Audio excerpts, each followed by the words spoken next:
Welcome back to my channel SG family. জয় শ্রীকৃষ্ণ, রাধে রাধে। এসজি ফ্যামিলির পক্ষ থেকে সবাইকে স্বাগতম। সবাইকে জানাই গুড মর্নিং, শুভ সকাল। তার সাথে সবাইকে জানাই অনেক অনেক শুভেচ্ছা, অনেক অনেক অভিনন্দন। তো বন্ধুরা, সবাই কেমন আছো? আশা করি ভালো আছো। তো দেখো, চলে এলাম আবার সকাল সকাল তোমাদের কাছে একটি গল্প নিয়ে। আজকের গল্পটা সত্যিই অন্যরকম, ছাত্র আর শিক্ষককে নিয়ে গল্প। তো গল্পের নাম গরিবের রথ। গরিবের রথ কী জন্য, কী ব্যাপার জানতে হলে গল্পটা শেষ পর্যন্ত অবশ্যই দেখতে হবে। আর মাস্টারমশাই আর ছাত্রের যে অদূর সম্মান, ভালোবাসা, এটাও দেখতে গেলে গল্পটা শেষ পর্যন্ত দেখার অনুরোধ রইল। তো আজ আর কথা বাড়াবো না। গল্পটা কেমন লাগলো লাইক, কমেন্ট, শেয়ার করতে অবশ্যই ভুলো না। আমার ভালো লাগে, তাই আমি তোমাদের কাছে গল্পগুলো শেয়ার করতে আসি। তো চলো, দেরি না করে গল্পটা শুনে নিই। গরিবের রথ। কয়েক বছর আগের কথা। ক্লাস 7-এর বার্ষিক পরীক্ষার খাতা দেখছিলাম। খাতা দেখা প্রায় শেষ হয়েই গেছে। আর কয়েকটি খাতা দেখলেই খাতা দেখা শেষ হয়ে যাবে। হঠাৎ একটি খাতা দেখতে গিয়ে আমার চোখটা আটকে যায়। প্রথম পাতায় এসে নামটা আর একবার দেখলাম। ছেলেটির নাম উত্তম। উত্তমের খাতাটা দেখতে গিয়ে আমাকে বেশ ভাবিয়েছিল। পরীক্ষায় লিখতে দেওয়া হয়েছিল তোমার জীবনের লক্ষ্য। খাতা দেখতে গিয়ে দেখেছিলাম অনেক ছেলেই তাদের জীবনের লক্ষ্যের কথা লিখেছিল। প্রথম সারির ছেলেরা কেউ লিখেছে ডাক্তার, কেউ ইঞ্জিনিয়ার, কেউ শিক্ষক, কেউ বা ক্রিকেটার হতে চায়, এই সমস্ত। তো বেশ পরিচ্ছন্ন লেখা ছিল। কয়েকটি লেখাও পেয়েছিলাম, তাদের কোথাও বানান ভুল নেই, কোনো অসঙ্গতি নেই। বইয়েতে যেমন লেখা থাকে তেমনি হুবহু তুলে দিয়েছিল। ভালো লেখার জন্য সবসময়ে ভালো নাম্বার বরাদ্দ থাকেই, সেদিক থেকে তারা ভালো নাম্বার পাবে, এটা স্বাভাবিক। উত্তমও লিখেছিল তার জীবনের লক্ষ্যের কথা। হুবহু মনে থাকলেও উত্তম যেটা লিখেছিল সেটা ছিল এরকম: আমি বড় হয়ে অরূপ স্যার হতে চাই। আমিও অরূপ স্যারের মতো একটা গাড়ি কিনে সেই গাড়ি করে আমার মাকে নিয়েও হরিদ্বার যেতে চাই। খাতাটা দেখতে গিয়ে বারবার পড়ছিলাম লেখাটা। কোনো বই থেকে মুখস্থ করে পরীক্ষার খাতায় হুবহু তুলে দেয়া কেন? লেখাটা এটা নয়, এ লেখাটা তার একদম নিজের লেখা। এ একদম উত্তমের সম্পূর্ণ মনের কথা। লেখার মধ্যে অনেক বানান ভুল ছিল ঠিকই, কিন্তু তার মধ্যে ছিল জীবনের সত্য। সেদিন খাতা দেখতে বসে আর কোনো খাতা দেখিনি, উত্তমের খাতাটাই ভালো করে দেখছিলাম। উত্তম পড়াশোনায় ভালো নয়, সেভাবে কিছুই হয়তো লিখতে পারেনি, কিন্তু যা লিখেছে সেটা আমার শিক্ষকতার জীবনে অনেক বড় প্রাপ্তি। উত্তমের খাতাটা দেখতে গিয়ে যখন দেখলাম উত্তম অরূপ স্যার হতে চেয়েছে, তখন গর্বে বুকটা ভরে উঠেছিল। খাতাটা দেখতে দেখতে ভাবছিলাম, শিক্ষকতার জীবনে একজন ছাত্রের মনেও আমি যে দাগ কাটতে পেরেছি, এর থেকে বড় পাওনা আর কি হতে পারে। আমি ওদের ক্লাসে বাংলা পড়াতাম। মাঝে মধ্যে ওরা আবদার করে বলতো, স্যার একটা গল্প বলুন তো।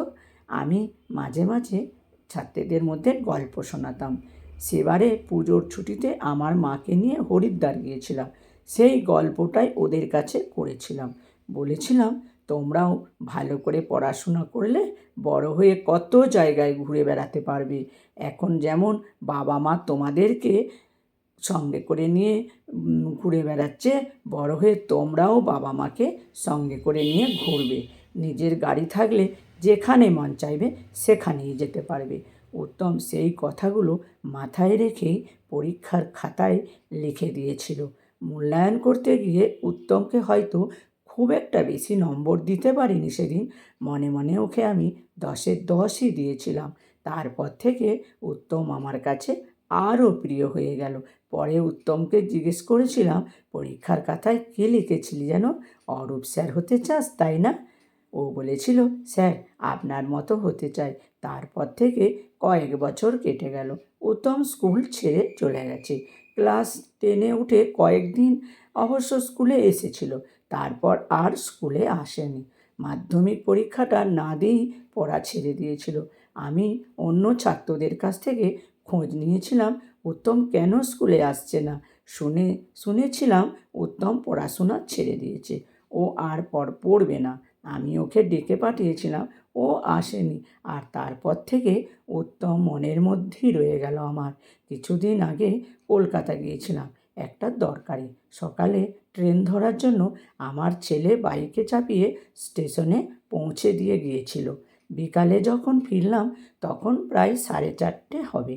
ছেলেকে বাইক নিয়ে আসতে বলার দরকার নেই বলেই মনে করলাম। ভাবলাম টোটো করেই চলে যাই। স্টেশন চত্বর থেকে বেরিয়ে এসে টোটোতে উঠতে যাব, দেখি আমার ছাত্র উত্তম। উত্তম আমাকে দেখেই জিজ্ঞাসা করলো, স্যার ভালো আছেন? আরে তুই? হ্যাঁ স্যার, 2 বছর হয়ে গেল টোটো চালাচ্ছি, আগে দেখিনি তো কখনো। আপনি হয়তো খেয়াল করেননি, আমি আপনাকে প্রায় দেখি। কথাগুলো বলতে বলতে আরও 3জন প্যাসেঞ্জার চলে এলো। উত্তম বলল, স্যার আপনি সামনের সিটে চলে আসুন। আমি সামনের সিটে গিয়ে উত্তমের পাশেই বসলাম। পেছনে 4জন প্যাসেঞ্জার হয়ে যেতেই ও টোটোটা চালাতে শুরু করলো। তারপর নানান কথা, স্কুলের অন্য স্যারেদের কথা জানতে চাইলো। নিজে থেকেই বলল, স্যার স্কুল ছেড়েছি 11 বছর হয়ে গেল। আপনি স্যার আগের মতোই রয়ে গেছেন। আমি বললাম, আমার কথা ছাড়, তোর আর কি খবর বল? অনেক দিন পর তোকে দেখছি। আমার তো আলাদা কোনো খবর নেই, এই তো টোটোটা চালাই, এতে যা হয় আপনাদের আশীর্বাদে চলে যায়। 1 বছর হলো বিয়ে করেছি। বাবা তো ছেড়ে চলে গেছে আগেই, আর মা ছোটোবেলাতেই চলে গেছে। বাবা, মা গিয়েছিল, আরও মাও চলে গেল এই বছর 3 আগে। উত্তম কথাগুলো বলতে আমাকে পেছন থেকে একজন বলে উঠল, এই টোটো থামাও। দেখলাম টোটো থেকে নেমে 2জন ভাড়া দিল, আর একজন ভাড়া না দিয়েই চলে গেল। উত্তমকে জিজ্ঞাসা করলাম, কী ব্যাপার উত্তম, উনি ভাড়া দিলেন না? স্যার আমি বয়স্ক মানুষদের কাছ থেকে ভাড়া নিই না, সেটা উনি জানেন বলে তাই আর ভাড়া দিল না। মাকে নিয়ে খুব ইচ্ছে ছিল হরিদ্বার ঘুরবো, সে তো আর ভগবান আশা পূর্ণ করলো না। তাই গরিব মানুষদের আমি এইগুলো করে আমার খুব ভালো লাগে।